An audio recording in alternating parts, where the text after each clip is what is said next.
Crowd లో నడుచుకుంటూ వస్తూ ఉంటే ఒక ఆయన పరిగెత్తుకుంటా వచ్చి, అమ్మా ఇది మా అమ్మగారి బైబిల్, మా అమ్మగారు ఉన్నప్పుడు ప్రార్థన చేసుకునేవాళ్ళు, మా అమ్మగారు ఉన్నప్పుడు దేవుని స్తుతించేవాళ్ళు, ఆవిడ చనిపోయారు, ఆవిడ చనిపోయిన తర్వాత దీంతో మాకు పని లేకుండా ఉంది, అందుకని ఈ బైబిల్ ఎందుకో మీకు ఇవ్వాలని ఆశపడుతున్నాము, ఈ బైబిల్ మీరు తీసుకోండి అని చెప్తున్నానంట. అమ్మ ఏం మాట్లాడలేక బైబిల్ తీసుకొని వచ్చింది. ఈ బైబిల్ ఏమిటంటే 1950లో 1950వ సంవత్సరంలో బైబిల్ ఇది. ఎప్పుడండి బైబిల్?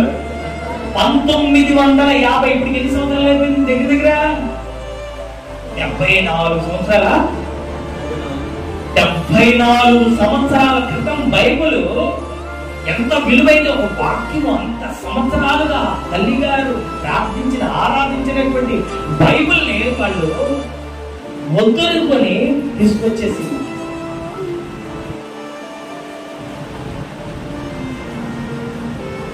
మీరు ఏం వద్దనుకుంటున్నారు? కృపాధారం వద్దనుకుంటున్నారు. ఓరో చూసుకున్న మందిరానికి వచ్చేసి చూస్తే ఆ కిటికీలో ఒక ఇంగ్లీష్ బైబిల్ కొత్తది పెట్టి ఉంది. ఎందుకు పెట్టి ఉంది ఆ బైబిల్? ఎందుకు ఆ బైబిల్ అక్కడ పెట్టి వెళ్ళిపోయారు? ఎవరు పెట్టి వెళ్ళారు అంటే వాళ్ళ తల్లిదండ్రులు, ముత్తాతలో ఎవరో ఆ బైబిల్ అక్కడ వాళ్ళ ఇంట్లో ఆరాధించేవాళ్ళు, స్తుతించేవాళ్ళు, బైబిల్ చదివేవాళ్ళు. ఇక వాళ్ళు వెళ్ళిపోయారు, ఇక మాకు ఆ అవసరం లేదు అని చెప్పేసి ఆ బైబిల్ అక్కడ పెట్టి వెళ్ళారు.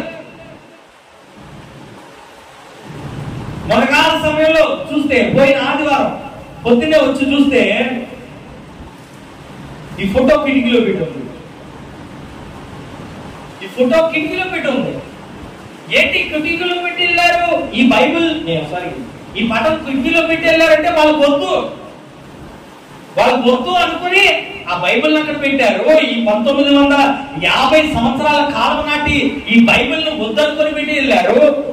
ఆ ఫోటోలు పెట్టి వెళ్తున్నారు. ఎందుకు అంటే వారికి వద్దు. ఏమొద్దు?